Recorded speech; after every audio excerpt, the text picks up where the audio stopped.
Ave Maria, cheia de graça, Senhor é convosco. Bendita sois vós entre as mulheres, bendito é o fruto do vosso ventre, Jesus. Santa Maria, Mãe de Deus, rogai por nós, pecadores, agora e na hora de nossa morte. Amém.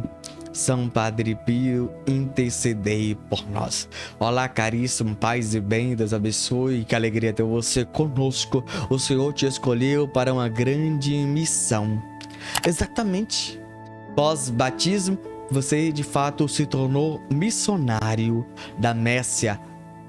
De fato, você se tornou pescador. Tudo aquilo que nós, eu, você realizamos em prol do Evangelho é uma missão. Mesmo aquela que você faz, aquilo que é no seu dia a dia, ou aquela que você faz de forma mensal, semanal, quinzenal, é missão. Tudo aquilo que você faz em prol da Igreja Una, Santa, Católica, Apostólica, Romana. Exatamente. Desde aquela pessoa que faz uma doação generosa para um apostolado, para ajudar em prol da evangelização, também está ajudando, também está evangelizando, também é uma grande missão. Exatamente.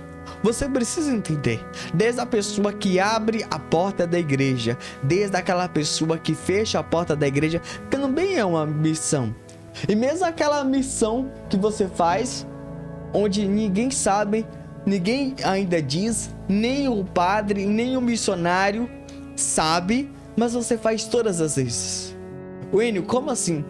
Você que na frente da sua igreja tem flores e você todo dia vai lá sem o padre saber, sem ninguém saber, e rega, limpa, tira o mato, também é uma missão. Você está conservando para que a igreja fique bonita, bela, também é uma missão, também é uma forma de evangelizar. É claro que talvez o padre não sabe, mas ele vê aquelas flores bonitas.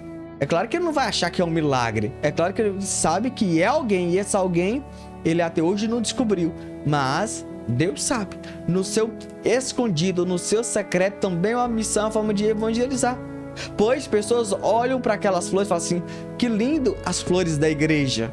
Entende? E aquilo evangeliza, pois pessoas se aproximam da igreja e aquilo atrai pessoas para também a evangelização. Pois as flores falam muito. Pois se uma igreja estiver suja, bagunçada, com mau cheiro, entende? Afasta as pessoas. Mas quando a igreja de fato começa já por fora da igreja, por fora, que são essas flores que eu acabei de citar, isso também é evangelização. Isso também é uma forma de evangelizar. E é isso, você pode evangelizar do jeito que você pode, do jeito que você tem condições. Isso é importante. Meu irmão, evangelizar não é somente o padre, o pregador, o missionário, o cantor. Não é somente o coroinha ou aqueles que fazem os leitores. Talvez você é mais importante do que o padre. Wênio, como assim? Presta atenção aqui ao que eu vou te dizer aqui. Presta atenção. Entenda aqui o significado. E aqui a palavra importante pode soar meio errado, equivocado, mas entenda a significância. Eu corrijo a palavra, tiro a palavra importância, coloco a significância. Entende? Certo? Na igreja ninguém é importante. Ninguém. Todos nós somos, sim, nós somos de fato, nós realizamos a nossa missão. Não existe missão maior ou menor, melhor ou pior. Não existe isso. Porque a nossa missão é em prol do reino de Deus. Claro que tem a nossa significância, mas vamos entender aqui. Por exemplo, aquela pessoa que limpa os bancos, que limpa o chão, que limpa o vaso sanitário, que limpa o Santíssimo, tem a sua significância? Tem. Eu pergunto pra você que me ouve, que me assiste, você queria entrar na igreja que o banco tava sujo, com mau cheiro? Não. Mas quando você entra e você sente aquele cheiro de limpeza, você vai no banheiro e sente aquele cheiro de limpeza, o altar limpo, você fala, que bom tá aqui. É assim, não é? É desse jeito, desse modelo, dessa forma. Entende? Se a igreja estiver suja, nem o padre vai querer entrar na igreja. Entende? Então entende que tudo é importante. Desde o limpar a igreja a pessoa que não limpa, mas a pessoa que prega, que faz a leitura. Eu tô dizendo, as pessoas assim, na simplicidade, que faz coisas na simplicidade. Por exemplo, entenda aqui um detalhe. As pessoas que abrem a igreja mais cedo. Mas também a missão, também é a missão. Por quê? Porque ele abriu a porta da igreja, as portas e as janelas, arejou, entrou um ar novo, um ar puro. Também isso é missão. Eu quero que você entenda esse detalhe, que isso também é a missão. Isso também tem o seu significado. Deixa eu dizer uma coisa aqui. Você imagina só, você entra em uma casa, essa casa está fechada durante 7 dias. Vai se encher o quê? Cheio de mofo, poeira. Você vai começar a espirrar.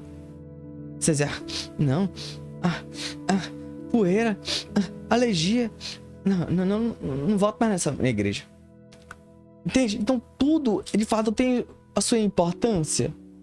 Não quer dizer que é mais ou menos importante, mas tudo tem importância. E aí a gente precisa entender esse princípio de fé. E mesmo que ninguém sabe que você abre a igreja, ou que você fecha a igreja, mas é uma missão, e é uma grande missão. Quem escolheu para ela foi Deus. Foi Deus. Meus irmãos, veja bem. Tem gente que briga para segurar no microfone. Tem gente que briga para ficar no altar. Mas a sua missão de abrir a igreja, de limpar a igreja, de regar as plantas, ninguém briga. Você percebe que tem uma grande importância para Deus, para evangelizar. Você não sabe, talvez não chega nenhum testemunho para você, ninguém fala, ninguém elogia, ninguém parabeniza, ninguém dá um presente, ninguém fala nada com você, ninguém te motivou, ninguém te incentivou, ninguém falou nada com você, mas tem evangelizado muitas pessoas. Talvez você não vai ouvir nenhum feedback, nenhum retorno de ninguém, mas está evangelizando. Como? Do jeito de Deus, da forma que Deus quer.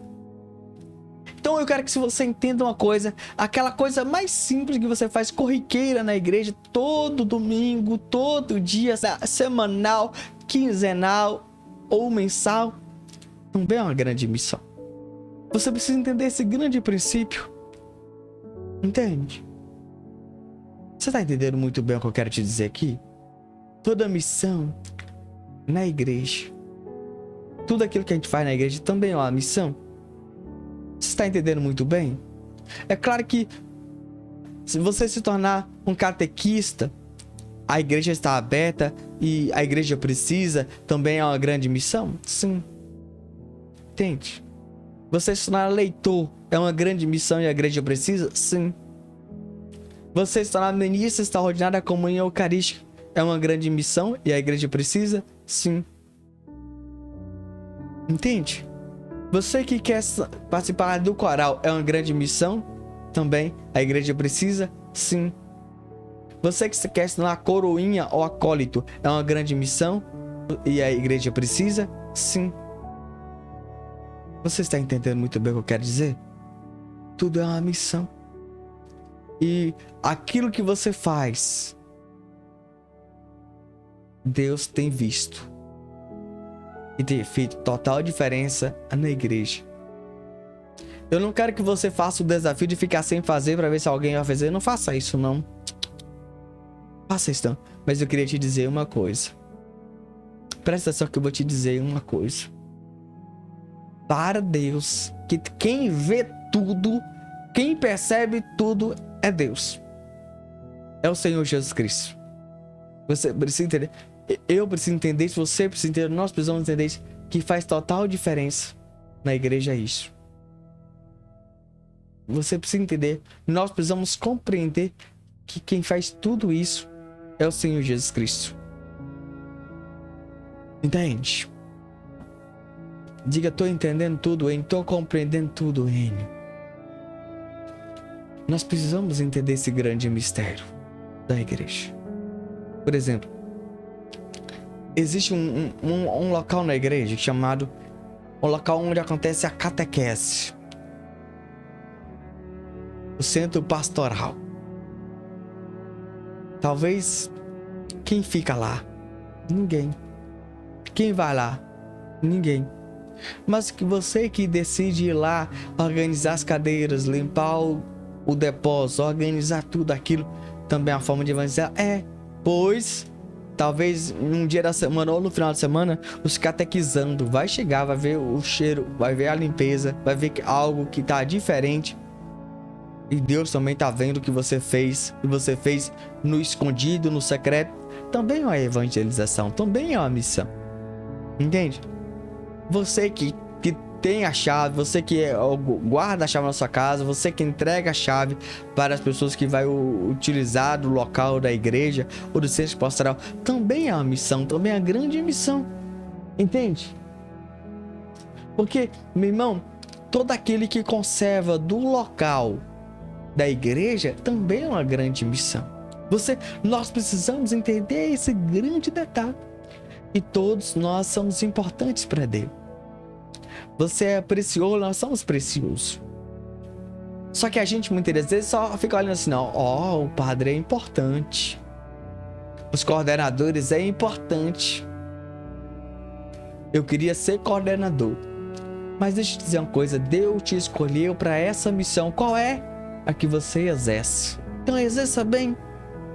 Não fica olhando pro padre, pros coordenadores. Uma hora, se for para chegar, se for para você ser, essa hora vai chegar. Então o que eu e você precisamos entender é uma coisa. Se Deus te escolheu, exerça bem essa missão.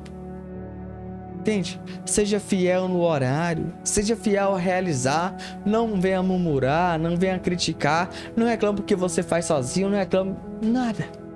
Mas se Deus te chamou para essa missão, se foi o padre que te chamou, o padre que convidou, se foi alguém, exerça com alegria, com júbilo, com sabedoria, discernimento. É isso que nós precisamos entender sobre a nossa missão. Mas muitas das vezes a gente percebe que a igreja precisa de operário para a messe. Talvez você não precise dizer para o padre que você vai exercer aquela missão, mas você vai e faz. Fez a diferença, Deus viu. Por exemplo, você que cozinha com da igreja vai ter um final de semana de formação, também é uma grande missão. Você que vai organizar o local, você que vai fazer os cards, você que vai fazer um áudio, você que vai postar, divulgar, compartilhar, também é uma grande missão. Quem sabe quem fez? Ninguém, só Deus, talvez só o padre. Mas Deus viu, e Deus viu que é uma grande missão, e isso agrada o coração de Deus, pois os seus cards atraiu outras pessoas ou convidou as pessoas da própria igreja para participar daquela formação, ou daquela catequese, ou daquela evangelização. Pois entende que é uma grande missão, é uma grande dimensão. E a gente precisa entender uma coisa. Entenda uma coisa. Não é porque se você não fizer, ninguém faz. Não é achar isso, não é pensar isso. Mas é entender que eu tô fazendo, é para nessa, é para a igreja una, santa, católica, apostólica, romana. Amém?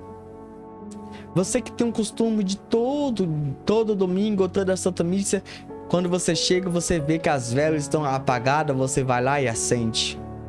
Isso também é uma missão. Entende? É só uma missão. Entende? Nós precisamos entender, tudo é missão. E aqui nós precisamos entender como nós temos exercido essa nossa missão.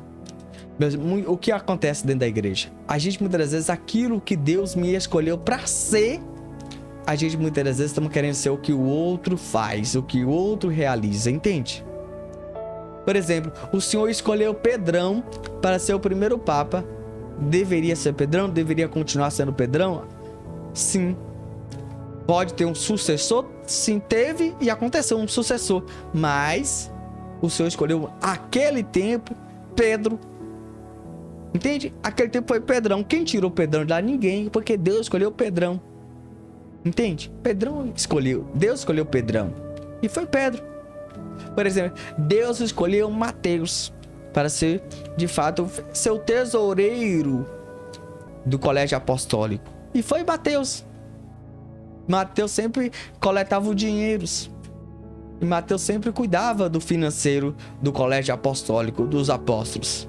Era Mateus. Quem foi designado a isso foi Mateus. Entende? Quem escolheu Deus era uma grande missão, era uma grande missão. A de Pedro também era uma grande missão, era uma grande missão. Por exemplo, João Marcos acompanhava Pedro e ele traduzia para Pedro. Era uma grande missão, acompanhar o grande Papa. Entende? A missão de Marcos de traduzir para Pedro era menor? Era maior? Não. Tinha também uma grande importância, uma grande significância. Entende? E também era uma grande missão também. Entende? Por exemplo, Maria Madalena, ela que preparava o local onde Jesus ia ficar. As casas onde Jesus ia ficar, o local onde Jesus ia visitar. Era uma grande missão, E Jesus escolheu ela para isso, Deus designou ela para isso. Entende? Então era para ser ela, Deus escolheu ela. Entende? Por exemplo, o Senhor escolheu João Marcos para escrever o Evangelho. O Senhor escolheu Mateus para escrever o Evangelho. O Senhor escreveu João para escrever o Evangelho. O Senhor escolheu Lucas para escrever o Evangelho. Deus escolheu. Então Deus dotou cada um com cada sabedoria. Por exemplo, Deus escolheu através dos apóstolos Matias para substituir Judas, os Iscariotes. Deus escolheu? Deus escolheu. Deus chamou? Deus chamou. É uma grande missão? É uma grande missão. Por exemplo, Deus escolheu Paulo para evangelizar várias comunidades, como Éfeso, Galatas. Então, Deus escolheu. A missão de Paulo não é maior ou menor, mas tem sua importância também. Nós precisamos entender esse grande detalhe. Cada um Deus chamou para algo, para realizar. Deus escolheu Marta para cozinhar, Maria para estar aos pés do Senhor Jesus Cristo, Lázaro para sentar à mesa com Jesus. Então existe esse grande detalhe, essa grande diferença, mas também todas elas são grande missão, é uma grande missão. Tem sua importância? Tem sua importância. Tem o seu valor? Tem o seu valor. Evangeliza? Também evangeliza. Entende? É isso que nós precisamos entender. Tudo tem sua importância, meu irmão. Tudo aquilo que você faz em prol do evangelho, em resgate de almas, também tem sua importância, tem o seu valor, tem os seus méritos. Entende? O importante é que eu e você colocamos a mão no arado. Só que a gente não pode olhar para trás. Aí tem que seguir sempre para frente, para frente, para frente, para frente, para frente e evangelizar. O importante é evangelizar. O importante é isso.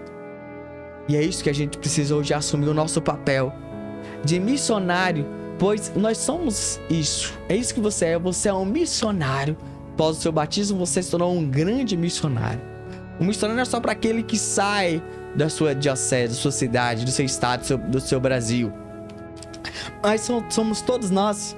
É aquele que visita o enfermo, é aquele que visita o depressivo, é aquele que sai às ruas evangelizando, é aquele que faz marmitex. Tudo isso é evangelização. Tudo isso é a forma de evangelizar. E nós precisamos fazer isso, nós precisamos realizar isso. Isso é para cada um de nós. E por isso que nós, do Carisma Padre Pio, queremos te dizer, você que doa para a associação também é uma grande missão, você também evangeliza. Por isso que nós contamos com a sua doação e dizemos, ajude o nosso apostolado. Com qualquer valor também é uma missão, é a forma de evangelizar. Você estará nos ajudando e você também estará evangelizando e também é uma missão de nos ajudar. E nós somos gratos pela sua missão, pois ela é grande. Aos olhos de Deus, ela é grande. O mundo talvez vai te criticar. O mundo acha que não é necessário. Mas para Deus e para o glorioso Padre Pio, tem a sua grande importância. Amém? Nós vamos ler agora um relato, nós vamos no nosso próprio site. Presta atenção nesse relato que vamos ler a partir de agora, por favor. A missão de Padre Pio continua.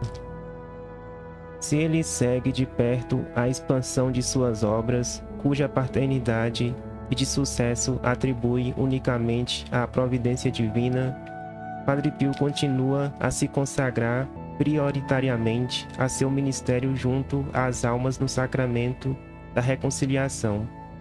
Já em 1947, quando o Papa Pio XII perguntou a Monsenhor Cesarano, por ocasião de uma visita ad limina, o que observara sobre Padre Pio, ele respondera: santidade, ele tira os pecados do mundo. O afluxo de peregrinos é tal que, desde os primeiros dias de 1950, o padre Agostinho, guardião do convento, desde 1944, tem que instituir um sistema de inscrições para canalizar as multidões e evitar quaisquer distúrbios. Os penitentes, especialmente os homens, entre os quais muitos sacerdotes seculares e regulares, deputados, advogados e vários outros profissionais liberais, são tão numerosos que a partir de 7 de janeiro foi preciso estabelecer uma ordem de acesso ao confessionário.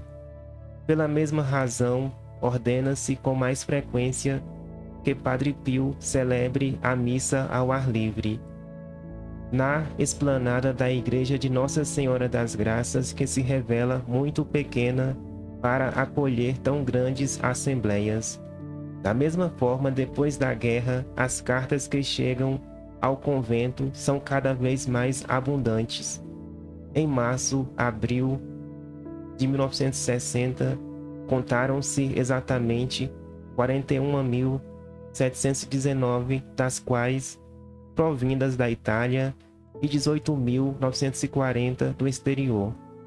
Um escritório especialmente dedicado à correspondência é composto por vários monges, todos sacerdotes, obrigados ao segredo da confissão, para abrir e registrar em essa correspondência pedidos de orações, agradecimentos por graças recebidas, e responder em nome de Padre Pio, o qual se mantém informado dos motivos das missivistas, a fim de rezar por suas intenções. E isso, somado ao peso das confissões, a um modo de vida de grande austeridade. Padre Pio sente-se no limite de suas forças, mas continua seu ofício, o que é um verdadeiro milagre, pois come extremamente pouco e mal repousa. Evocando as exigências do ministério sacerdotal, o bem-aventurado Antônio Chevrier, fundador do Prado, tinha adotado por máxima: o padre é um homem crucificado, o padre é um homem consumido. Quem corresponde melhor a essa definição do que Padre Pio, discípulo do Poverello, carregando em sua carne as marcas da crucifixão, ele é literalmente devorado pela grande missão que sabe ter recebido de Deus, e à qual são consagrados todo o seu tempo e todas as suas forças, a tal ponto que as pessoas que o cercam perguntam-se como ele pode resistir. Seu alimento não passa de alguns gramas por dia. Em certas noites não dorme praticamente nada.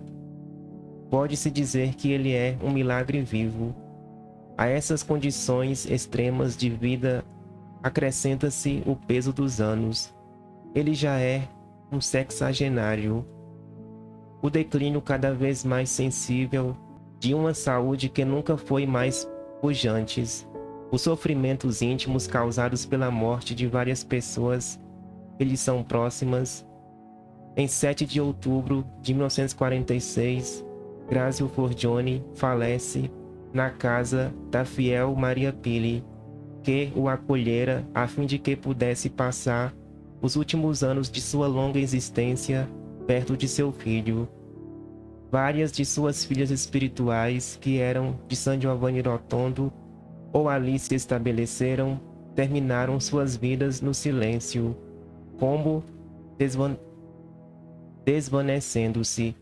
Antonieta Vona, em 1949, Assunta de Tomaso, a piedosa irmã do padre Paulino, em 1953, Helena Bandini, em 1955, beneficiaram-se de sua direção até o fim. Visitou-as e assistiu-as durante a última enfermidade. Teve o consolo de vê-las expirar santamente, mas nem por isso cada uma dessas perdas deixou de ser pungente. Entretanto, apesar de todos os sofrimentos, a grande árvore permanece em pé.